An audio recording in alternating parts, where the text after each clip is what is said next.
But now he's back on the air. And all of a sudden, for having a viewership every night from about 1 million people, all of a sudden now, his first night back, he's got 6 million people.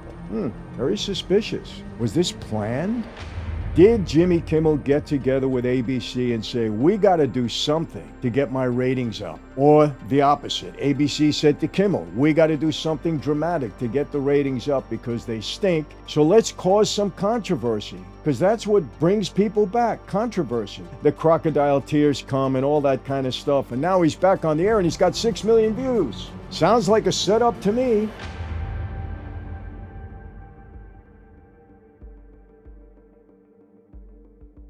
Hey everyone, welcome to another sit down with Michael Franzese. Hope everybody's doing well. All is very good, very blessed on this end. As always, my friends, I give all the praise, honor, glory, and thanksgiving to our God for that.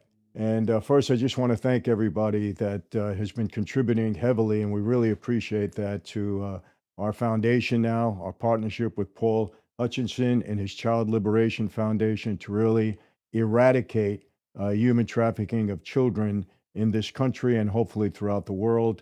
We're very committed to doing that. And we had so many people jumped on board. So we really appreciate it. Really do. Thank you all very much for that. You know, a lot of stuff going on about Jimmy Kimmel. It was a big Jimmy Kimmel week, I would say. And I want to make this clear. I have no feelings about Jimmy Kimmel either way. I don't watch late night television. Haven't watched it since probably Johnny Carson. I just have no interest in it, quite honestly. I kind of like Jimmy Fallon. He looks like a nice guy to me. I know he's very liberal also. They're all liberal. I didn't like Colbert at all. He just turned me off. I just didn't like him. But I have no axe to grind with Jimmy Kimmel. He is a liberal. He doesn't like Trump. But people, I got to tell you something. I have a lot of friends and associates that don't like Trump and that, tend to be liberal.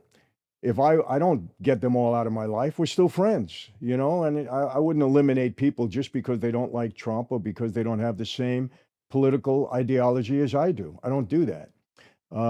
So again, the fact that he is anti-Trump, that's his choice. No big deal. I don't think he's particularly funny. I mean, I've saw one or two of his clips lately. I haven't seen a whole show of his ever. But I don't know if these guys are really that funny. I think Fallon is. He seems to be funny. I don't know. And he seems to be very lighthearted. But again, I don't know. But I wanted to weigh in on Jimmy Kimmel because everybody has asked me, Michael, what do you think about him and the free speech and all of this kind of stuff? People, I want to tell you something. There's things I want you to know that I don't like about Trump. And what I should say is I don't like what he says at times. I'll give you an instance. At the memorial, he came out and he said, I hate my enemies. I hate them. I thought it was inappropriate, bad timing, not something that he should have said. I knew he was going to get kicked back on that. But you know what? That's Trump. He doesn't care. What a lot of people think and keep to themselves, Trump doesn't do that. Whatever he thinks, he just spits it out. And it irritates a lot of people. And it's bad timing at some point, and it's inappropriate. And he's made a lot of comments about Jimmy Kimmel. Should he be making those comments? He's the president. I don't really think so. I'm going to be honest with you. But this is Trump. Going back to he hates his enemies. Well, listen, I understand why he doesn't have a good feeling. I mean, they impeached him twice. They tried to bankrupt him and his family. They tried to put him and his family in jail with 4 or 5 indictments. They did everything possible. They almost got the guy killed. They call him every name under the sun. So I understand how he doesn't have a good feeling towards them, Christian or no Christian. This is how he feels. He expresses it, whatever. I think he should stop it. I want this rhetoric to die down on both sides because I think it's horrible. And I've said this many, many times, and I'll continue to say it. It's this harmful, hateful rhetoric on the top that just keeps trickling down to people beneath them. And what do we have? We have people shooting at ICE agents. We have Charlie Kirk being murdered, unfortunately. We got a lot of stuff going on that's unnecessary. And I believe it starts at the top and it needs to stop. This harmful, hateful rhetoric needs to stop, period. So let's get to Jimmy Kimmel. He's knocked off the air by ABC. A big question here. His ratings were horrible. They were bad. They were down. And I have to say this, why anybody would feel sorry for Jimmy Kimmel, I don't know. The guy makes $16 million a year. He's extremely wealthy. If he got thrown off the air, so what? Doesn't affect his life or his lifestyle, not one bit. Really. And everybody's like he's this martyr. He's not a martyr. He gets paid $16 million a year for how many years now? He's a very wealthy guy. If he's not on his late night show, he'll have a podcast. He'll be doing something else. He's not going to hurt at all. So the sympathy for him, I think, is very misplaced. It's ridiculous, as a matter of fact. You don't feel sorry for a guy like that because he gets thrown off the air after what, 15, 16 years? How many people have a 16-year run? He should be grateful. He should be thanking God. He should have said, hey, you know what? I had a good run. I don't feel that it was justified that I got thrown off, but I had a good run. And he refused to apologize. Why? Is your ego that big that you can't apologize if the network and the affiliate stations are saying, hey, just apologize and everything will be okay? He refused. Come on. I have no sympathy or no empathy for him whatsoever. But now he's back on the air. Remember, his ratings were bad. Disney, ABC, they said that's why they cut him, because his ratings were bad. He said the wrong things. The affiliates got mad, so we're throwing him off the air. And they said it wasn't definite. It was indefinite, meaning they could have brought him back. So now he goes and he sits and he negotiates with them, and they decide to bring him back. Even two of the affiliates, the big affiliates, say, no, we're not bringing him back. We're not. Why? Maybe a lot of people complained. Who knows what the reason was? We never know the truth on all of these things. Remember that. We don't know what happens behind closed doors. We never know the truth. But now he's back on the air, and all of a sudden, for having a viewership every night from about 1 million people, somewhere in that, all of a sudden now, his first night back, he's got 6 million people. Very suspicious. Was this planned? Was this a whole plot to get late night viewership up on not only the Jimmy Kimmel show, but maybe all of the late night shows? The viewership is sagging on every single one of them. Nobody's really watching them anymore. They're watching YouTube and social media platforms a lot more. Trust me on that. But all of a sudden, he's got 6 million views. Do I think he's going to sustain that? No, I don't think so. I think it was a show of, hey, we're back. You know what I mean? And look, we're showing you, everybody, we're back. Again, honestly, I don't care if Jimmy Kimmel stays on the air. I don't care if he's off the air. Doesn't matter to me. I don't watch him. I have no axe to grind with him. Listen, is it right if the government steps in and tries to shut him down? Because I know the fella Carf, from the FCC, was saying that his kind of talk violated free speech or went above and beyond free speech, and therefore they had a right to go after him. I don't know about that. Listen, if he don't like Trump and he wants to knock Trump every night, you know what? Everybody knocks Trump that doesn't like him. Everybody on the left. He hears that day in and day out, 24/7, and it's going to continue. It's TDS. It's whatever you want to call it. It's disliking the guy, whatever. Should they have thrown him off for that? No. But I got to tell you this. It's very hypocritical for the same people that were standing up for him, standing up for Jimmy Kimmel, didn't stand up for Charlie Kirk. That's disgusting. They called Charlie Kirk, AOC, called Charlie Kirk a racist, he's spreading bad will. He was filling the minds of students. They said all these negative things, which was very inappropriate. I am sorry. It wasn't true. It's a lie. And what Jimmy Kimmel said about, this guy being a right-winger, that's probably not true. Who knows? The investigation is ongoing. We don't know what they're going to uncover. We don't know at this point yet. We only know what we know. That's it. And whether we're being told the 100% the truth, who knows? Is there going to be a second shooter? What else are we going to find out? I don't know. It's very hard to trust anything initially, especially. This investigation is ongoing. There's some suspicious things going on, which I'm going to get into in a minute. But, here's the question with Jimmy Kimmel. Did Jimmy Kimmel get together with ABC and say, we got to do something to get my ratings up?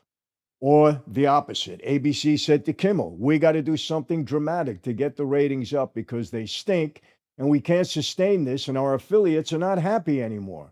So let's cause some controversy, because that's what brings people back, controversy.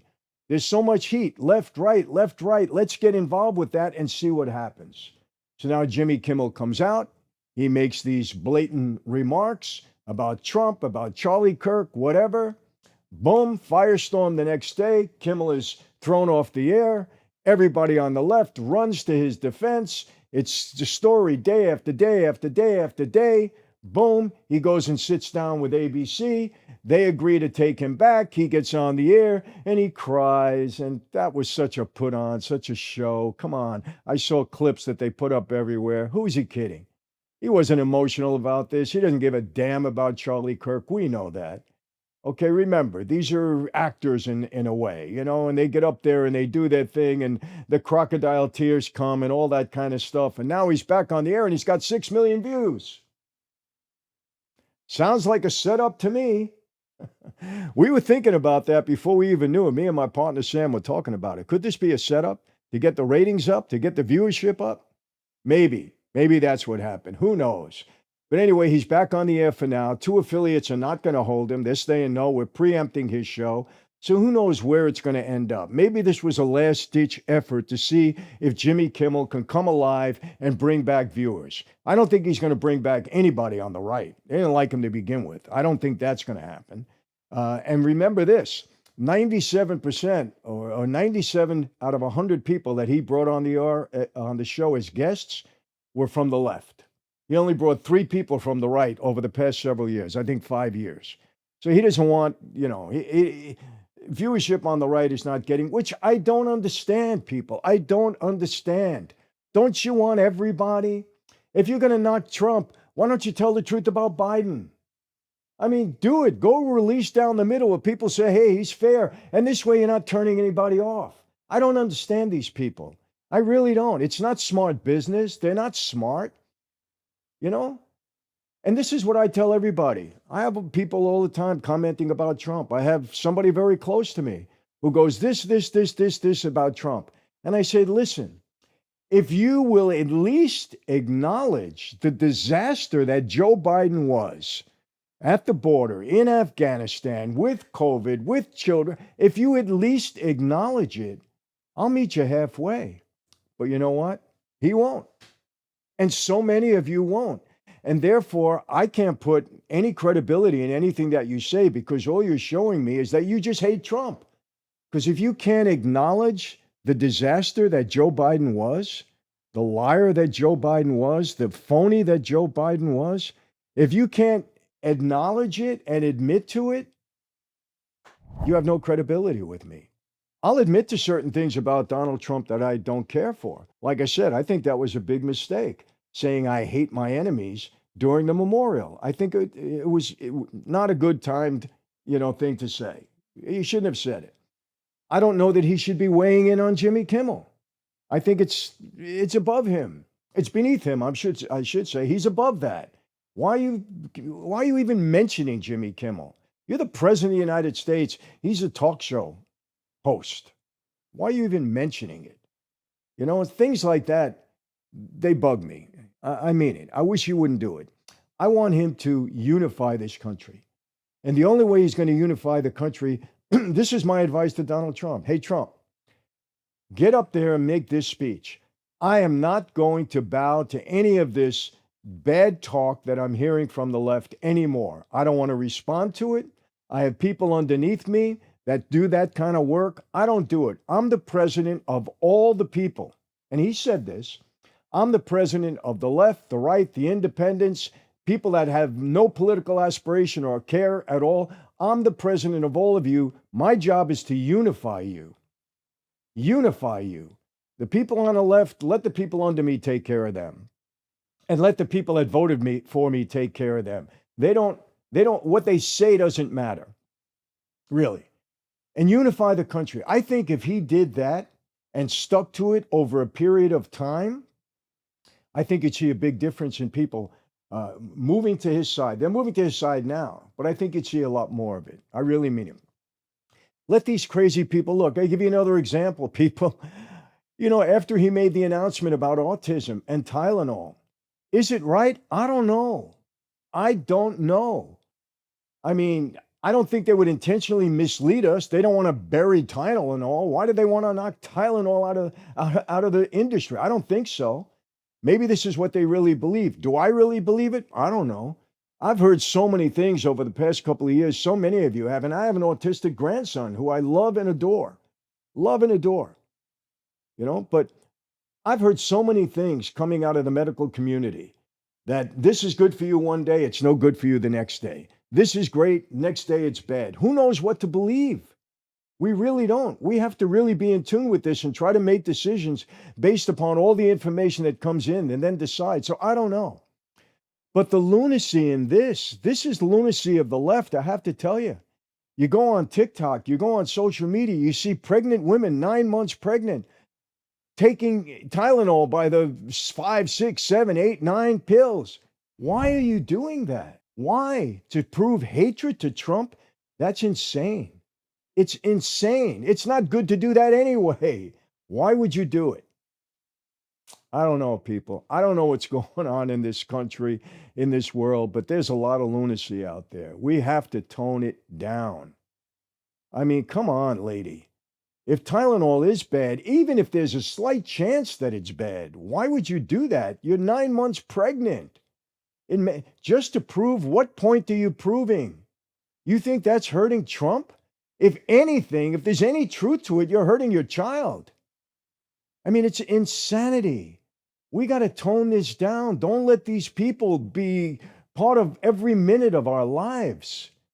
We have our lives to go on. We take what information we can, we process it, and we move on. It's getting insane. It really is. I want to mention one last thing on this. This, I don't know if I should call it evidence yet, but I guess we can call it kind of evidence, maybe circumstantial at this point, from very knowledgeable people that are dissecting that video of Charlie Kirk. And thank God for one thing today. We have such high tech and cameras everywhere, and our audio and visual capacity is so good. They're really taking this video apart. And it does look very suspicious that there could be a second shooter here. I have to say it. I mean it. Now, they do have Taylor Richardson locked up. They do say he's the shooter. Is he the shooter? Is he the only shooter? I don't know. I'm starting to think otherwise. And I've been watching this. I didn't want to come out with it right away. The investigation is still only 2.5 weeks old. And we got to give Kash Patel and the FBI and the Department of Justice. I heard Kash Patel said they're looking at this at every angle. My friend Dan Bongino, who I have a lot of trust in, I think he's a very, very, very, great guy. And I think he's beyond reproach. I really mean that. I think he's doing his job. He said they have every available asset in the FBI looking into this. What I'm hoping and praying is that this doesn't become another JFK situation with Oswald, because we did not get the truth on the JFK assassination. And it's all these years later, and we have not gotten the truth. I just hope and pray that they don't deem Charlie Kirk to be in that category. He was a regular citizen who had a big impact, a guy that I had a lot of respect for, and I have nothing but good to say about him. I want to make that clear. But he's not the president of the United States. We deserve to know what happened with our president. We haven't gotten that information. We haven't gotten the truth. We deserve to know what happened with Charlie Kirk, and we should get that information.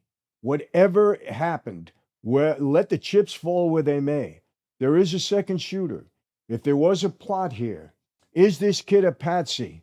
Did he intend to make the shot, but then the shot came first and he didn't make it? These are some of the things that are coming up, and there's some real basis to look into this. They're not just saying it. Now, there's been a lot of amateur investigators out there, dissecting this video from every angle of when he got shot. But there's some prominent people out there with knowledge that are looking at it, and it makes sense. I've seen some of this, and I've listened to it, and it makes sense. We might be posting it for you to look at. I just hope and pray that Kash Patel, Dan Bongino, that these are guys that I hope really do their job, and that we do get the truth. Whatever happened here, let the chips fall where they may. We deserve to know the truth. There are people now, the FBI is calling people, Patrick Bet-David being one of them, my friend, that they're on a list of people next to be assassinated. Yes, for speaking out. Patrick Bet-David does nothing but speak out. Doesn't hurt anybody. He speaks out. He has people on his show, okay, that have difference of opinions of other people out there, and because of that, he's on a possible list of people to be assassinated. What the hell is going on here? I may show up on a list because I'm pretty outspoken about things. Not going to worry about it. Not at all. Not going to shut me up. But I mean, what's going on here? We need the truth about these things. And Kash Patel, as a citizen who looks up to you as the head of the FBI, I just hope and pray that we get the truth here. We deserve to know. His family deserves to know. His followers deserve to know. The world deserves to know what really happened here, because we need to prevent these incidents from happening. Contrary to what Jasmine Crockett, that brilliant, and I say that, with a laugh, Congresswoman says, police, law enforcement are not there to prevent crimes. They're there to investigate. The most idiotic statement I've ever heard. No, you're there to prevent crimes. Prevent. And when you know what happened after your investigation, that's what you use to prevent the next time that it might happen. I really do hope, people, that we get to the bottom of this, and soon. And I have another question. What about the autopsy? It's been a couple of weeks now. The autopsy report would show this. If there was two shooters, if the bullet entered and exited from a different place than we're being told, the autopsy is going to show that, no doubt. We don't want this to be another situation with John F. Kennedy where they lost his brain. Yeah, they lost his brain. Yeah, right. You believe that? There's a bridge in Brooklyn that I want to sell you. Come on. Cash, we need to know the truth here. President Trump, we need to know the truth. Pam Bondi, we need to know the truth. This is important to all people in America, to know that we have faith and trust in our investigative agencies, our law enforcement agencies. Can't cover these things up. And I'm not saying you are. This is a young investigation. And to your credit, you said you're doing all the work. And you're doing it and you're investigating it from every angle. Dan Bongino said that, and I trust Dan. Absolutely trust Dan. I've had conversations with him. He's a good man, and he's a man of integrity. I trust him. And I just hope nobody puts the lid on anything, and the truth does come out here. I really mean it. By the way, this is my strawberry wine. See how clear it is? One of our 4 fruit wines, Franzese wine, is so good. Big holiday hit. Strawberry, cherry, pomegranate, and blackberry. Delicious. But anyway, people, so let's wrap it up. Jimmy Kimmel, all the best. If your show is a success, more power to you. I don't care. For those of you that felt sorry or have empathy for Jimmy Kimmel, give me a break. Guy makes $16 million a year. He doesn't need the show anymore. He'll be fine. He'll be a lot better than 90% of all the people in America. So don't give me this, I feel bad for him. Jimmy Kimmel, stop with the crocodile tears. You don't care about people like that. We know that. You didn't care about Charlie Kirk. You said what you said on your heart the next night. So stop, okay? Go on, do your thing. You have a ball, whatever. You got a show, you don't have a show, go on YouTube, whatever. But stop the nonsense. Be real. We appreciate that. Just be real. There's so much going on every single day. And I know some of you are saying, Michael, when are you going to get back to the mob stuff? I am going to do a review of Tulsa King 3. Terrific. I love Stallone in that role, I have to tell you. And I love the whole setting of Oklahoma. Stallone had an outfit on. I got to comment on this. It was just terrific. It really was. And I'm going to comment on it. I'm going to do a review, and I'm glad Tulsa King is back. I'm enjoying it. I really am. I hope season 3 lives up to season 1 and 2, because I think it's a good series. I like it a lot. I'm going to get into that. I want to talk more about Armand Assante's role in Gotti, 1996 HBO. I want to review that, and I'm going to point out some things on it. I'm also going to get back. You see this wonderful, wonderful tapestry in the back. I'm going to get back, and I'm going to talk about the rest of the guys on there. Yes, we are. We're going to be doing that. We're going to be doing some mob stuff. And here's something else I'm going to do. There is a case of a very dear friend of mine, very dear, who's been in prison for 33 years. He was framed, 100% framed. And I'm going to dissect that case for you. 100% framed. He was a Colombo guy, an associate of mine. He came a little bit after me, but he was framed. Not going to mention his name yet. But this garbage pail, I don't even know what to call him, Wiseman, he framed so many people, not only in the mob, but people in Enron. He was part of the Mueller investigation. He is a lowlife. He is garbage. And I have to say this, and yes, I'm a Christian, but when you decimate the life of people and just continue to do it throughout your life for your own personal gain, you're a bad person. You're a bad person. And I am going to bring it out front. I want my friend out of prison. He deserves to be out of prison. I want him out. And I'm going to talk about this over a series of time. And you're going to get sick, people. You're going to get sick. And I'm going to provide only facts about it. And yeah, this is organized crime related, no question. And you're going to see how some people in our Department of Justice, not now, I'm not naming anybody now because I don't know. I can't name anybody now. But people in the past, prosecutors, agents, how low they will go to frame people and destroy their families. And remember this, people. Don't tell me, well, he got framed, but he got away with a lot of stuff. That's not how our system works. The government has enough weapons to get you for what you've done, not for what they think you might have done. No, it doesn't work that way, because if you allow that, hey, we think you did this and we're going to frame you, then we don't have a democracy. We don't have a constitutional republic anymore. No, we don't. We can't allow that to happen. We have to abide by the law. The government has to abide by the laws that they create. That's for sure. Okay, so we're getting back to the mob stuff, no question about it. But I know people want to hear my opinion on all of this stuff that's going on. And I appreciate those of you that comment. And if you disagree, but please make sense. How do I always leave you? Same way. Never going to change. Be safe. And people, please, with all these shootings that are going on, just be aware of your surroundings. Don't take anything for granted. Be aware. If you see something suspicious, report it. You got to report it.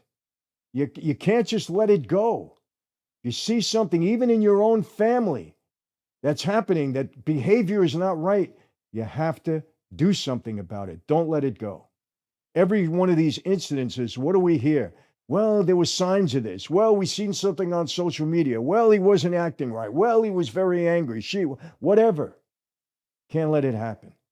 Be safe. Be aware of your surroundings. Ladies, please do that. Be healthy.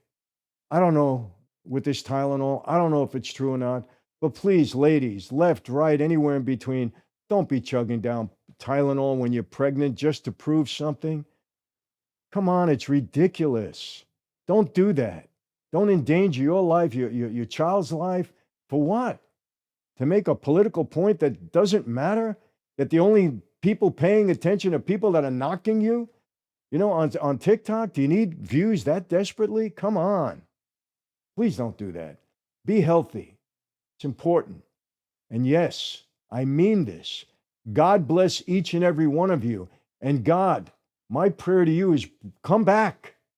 Come back. Bring God back into this country. Jesus Christ, our Savior. We need a Jesus revival, a Jesus revolution in this country. I challenge any one of you. Read the New Testament. Read about Jesus of Nazareth. If we all would follow and emulate him, this world will be a better place. That's the way we defeat the enemy. We defeat Satan. We defeat this demonic stuff that's going on here. And it is demonic. God bless each and every one of you. Be bold about your faith. Be bold talking about Jesus. Be bold in your prayer. Don't let anybody intimidate you. Remember what Jesus said. If you deny me in front of people on earth, I will deny you in front of my Father in heaven. You don't want that. Be bold, Christians. We have to be bold. That's how we bring people back into the fold. This country was born on Christian biblical principles. Fact. Look it up. God bless each and every one of you. Yes, I'll see you next time. Stay tuned. My friends, I have a question for you. How would you like to get more of me? When I say more of me, I mean intimate phone calls, Zoom calls, Q&As, questions. You can ask me anything that you want. You know, behind the scenes information. I can't tell everything on YouTube. This is an elite group. We have over 1,000 people that are involved, not only with me, but helping one another. It's a great platform that we've created. So become part of the family. Yes, it's an offer that you shouldn't refuse. michaelfranzese.com/family. Be part of the legacy today.